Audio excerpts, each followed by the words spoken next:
Mayıs 1996. İtalya'da o meşhur San Siro stadyumundayız. Öyle kusursuz bir çim sahada bir adam topla buluşuyor, rakiplerini böyle zarif ama bir o kadar da acımasız bir hızla geçiyor, kariyerinin mutlak zirvesinde. Dünyanın en iyi futbolcusu seçilmiş, kitleleri peşinden sürükleyen bir yıldız, George Weah. Ama tam o anlarda bu ışıltılı sahneden binlerce kilometre ötede Liberya'nın başkenti Monrovia'da çok karanlık bir şey yaşanıyor.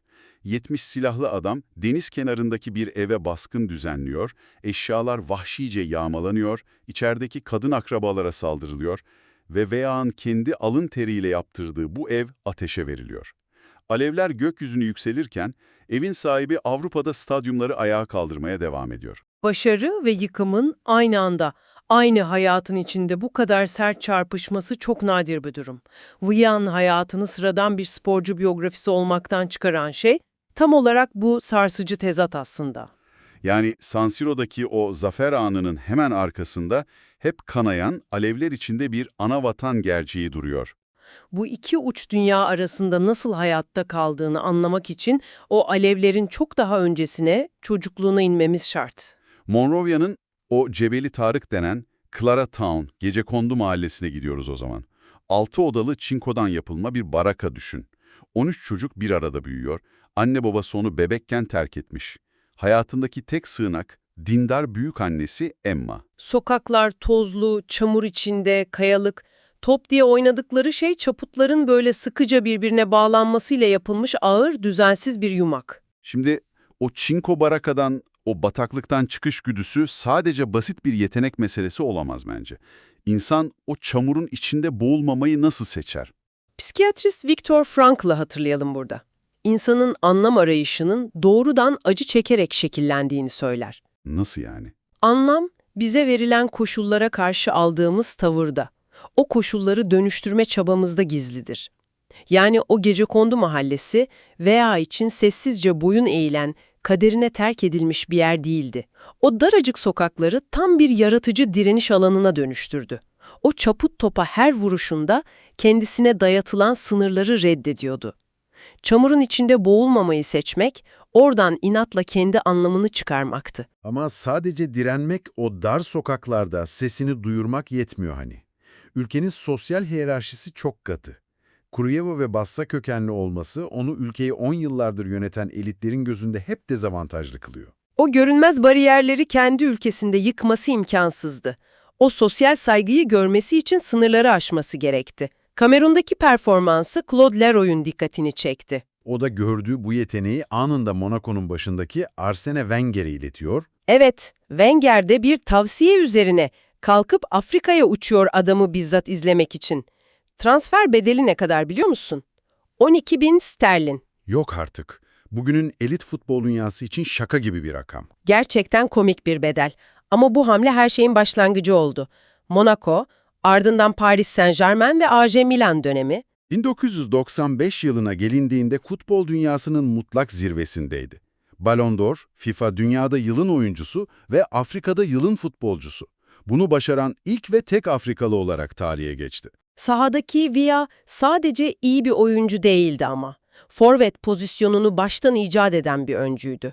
Ceza sahasında öylece top beklemek yerine orta sahaya kadar iniyor, topu alıp defansın üzerine bir çığ gibi gidiyordu. Thierry Henry bile yıllar sonra kendi oyun tarzını Weah'ı izleyerek şekillendirdiğini anlatır. Çünkü forvet tanımını değiştirdi. Bayern Münih'e karşı bütün defansı ipe dizdiği o golü düşün. Ya da Verona'ya karşı kendi ceza sahasından alıp tüm sahayı geçerek attığı golü. O sadece bir golcü değildi, sahada kendi kurallarını yazan bir isyancıydı bence.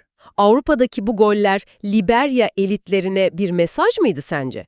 Beni görmek zorundasınız mesajı. Filozof Axel Honneth'in tanınma teorisi tam da bu isyanı felsefi bir zemine oturtuyor. İnsanın kendini gerçekleştirebilmesi için sevgi, haklar ve sosyal saygı kürelerinde onaylanması gerektiğini belirtir. Vah, büyükannesinden sevgiyi bolca almıştı. Almıştı ama Liberya'daki o etnik ve sınıfsal engeller yüzünden kapalı olan sosyal saygı küresi ona bir türlü açılamıyordu kendi ülkesinde. O da bunu söke söke almak zorunda kaldı diyebiliriz. Avrupa stadyumlarında sergilediği o güçle kendisine verilmeyen saygıyı zorla elde etti. Tam da bu yüzden kazandığı her büyük ödülü onu Avrupa'ya getiren, ona inanan ve o yabancı kıtada bir baba figürü gibi koruyan Arsene Wenger'e adadı. Ödül töreninde onu sahneye çağırması o derin minnetin kanıtıydı. Ama Avrupa'daki bu ışıltılı günlerin, bu altın çağın arkasında kan ağlayan bir anavatan gerçeği tüm ağırlığıyla duruyordu. 1989'dan 2003'e kadar süren, ülkeyi harabeye çeviren o kanlı Liberya İç Savaşı. Kurumlar çöktü, devlet işlevsiz hale geldi, 250 binden fazla insan hayatını kaybetti. Weah, bu kaosun tam ortasında kendi cebinden 2 milyon dolar harcayarak Lone Star yani Liberya milli takımı efsanesini ayakta tutmaya çalıştı. Devletin yapması gereken her şeyi bizzat o üstlendi. Takımın seyahat masrafları, formaları, Avrupa'daki oyuncuların uçak biletleri hepsini kendi cebinden ödedi. Hatta savaş yüzünden ülkede antrenman yapmak imkansız ve tehlikeli hale gelince milli takım kampını komşu ülke Fildişi sahiline taşıdı. 2002 Dünya Kupası elemelerinde hem takımın en önemli oyuncusu hem de teknik direktörü olarak sahaya çıktı. Gana ve Sudan gibi güçlü rakipleri devirdiler. Düşünsene, eleme grubunun Nijerya'nın sadece 1 puan gerisinde bitirdiler. Bu, bir oyuncunun omuzlaması gerekenden çok çok daha büyük bir yük. Bizi dinlerken bir an durup düşün. Açılışta anlattık, adamların senin evini yakmış, akrabalarına saldırmış. Kendi hayatın ve sevdiklerin bu kadar tehlikedeyken her şeyi bırakıp İtalya'daki lüks hayatına dönmek en doğal refleks olurdu. Neden ateşe odun taşımaya devam etti? Kayayı neden inatla itmeyi sürdürdü? Albert Camus'un Sisyphos kavramı bu inada çok güzel ışık tutuyor. Tanrılar tarafından büyük bir kayayı sonsuza dek bir dağın zirvesine itmekle cezalandırılan Sisyphos. Kaya tam zirveye ulaşacakken her seferinde ağır ağır geri yuvarlanır. Camus bu çabada trajik bir zafer buluyordu, değil mi? Çünkü Sisyphos, kayayı itme eyleminin ta kendisini sahiplenmiştir. Weah, Liberya milli takımıyla tam olarak atletik bir Sisyphos'tu. O kayayı sürekli zirveye doğru itti. Turnuvaya gidemediklerinde kaya tekrar aşağı yuvarlandı. Zafer o kupayı kazanmak değildi yani. Değildi, zafer iç savaşla, etnik nefretle bölünmüş bir halkı 90 dakikalığına da olsa o milli takım etrafında birleştirmek için o kayayı inatla yukarı itme eyleminde yatıyordu.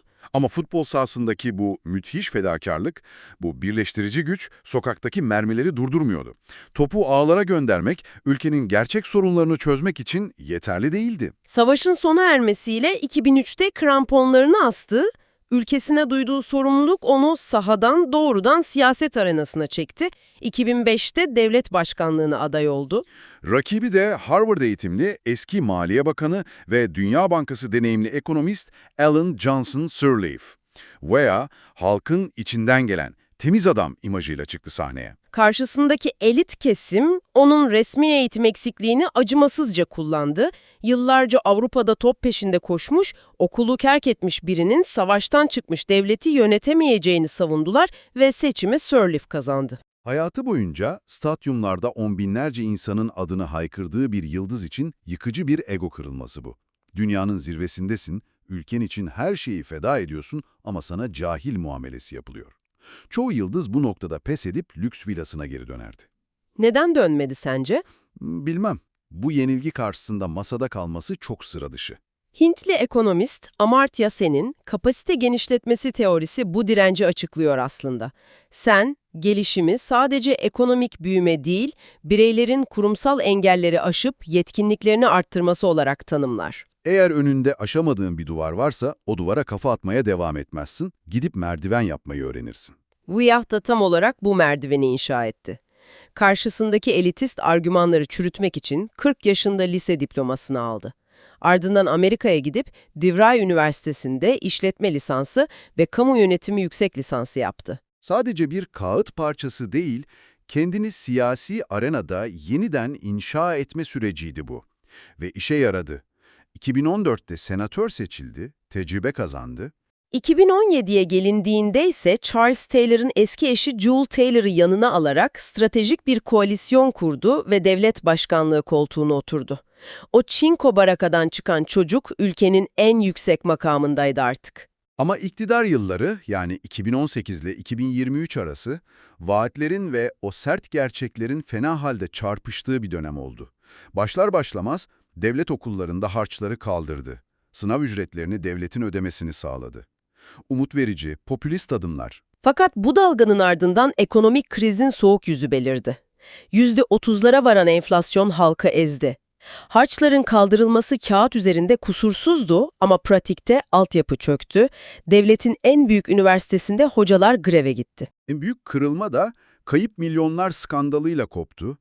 Veyah'ın Burkinabeyli bir iş insanının özel jetini kullanması, lüks gayrimenkuller yaptırması falan, o özenle inşa ettiği halkın adamı imajını fena zedeledi. Stadyumda topu alıp herkesi çalımlamakla bir devletin çürümüş kurumlarını onarmak çok farklı şeyler. Sahadaki o yaratıcı enerji devletin ağır bürokrasi duvarına sert bir şekilde çarptı. Popülist bir liderin kitleleri harekete geçirme yeteneğiyle devleti yönetme kapasitesi arasındaki o uçurum diyebiliriz buna. İnsanlara ilham verme konusunda eşsizdi ama sorun sadece kişisel hatalar değildi. Asıl mesele savaş sonrası bir devletteki kurumsal zayıflıkların sistemik doğasıydı. Karizma, yapısal krizlerin yerini tutamıyor. 6 yıllık bu zorlu iktidarın ardından 2023 seçimleri geldi çattı. Kutuplaşmış bir ortamda Weah ve rakibi Joseph Boakai başa baş bir yarışa girdi. Sonuçlar açıklandığında tablo inanılmaz keskindi. Weah, oyların %49,36'sını alırken rakibi Boakai %50,64 aldı. Koca bir ülkede aradaki fark sadece %1,28. Çok küçük bir fark.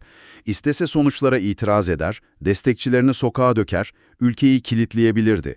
Bölgedeki birçok liderin yaptığı gibi o küçük oy farkını bahane edip ülkeyi yeniden kaosa, o karanlık iç savaş günlerine sürükleme gücüne fazlasıyla sahipti. Ama o bunu yapmadı. Resmi sonuçların tamamlanmasını bile beklemeden radyoya çıktı ve yenilgiyi kabul etti. Orada kurduğu bir cümle var ki siyaset tarihine geçecek bir ağırlıkta.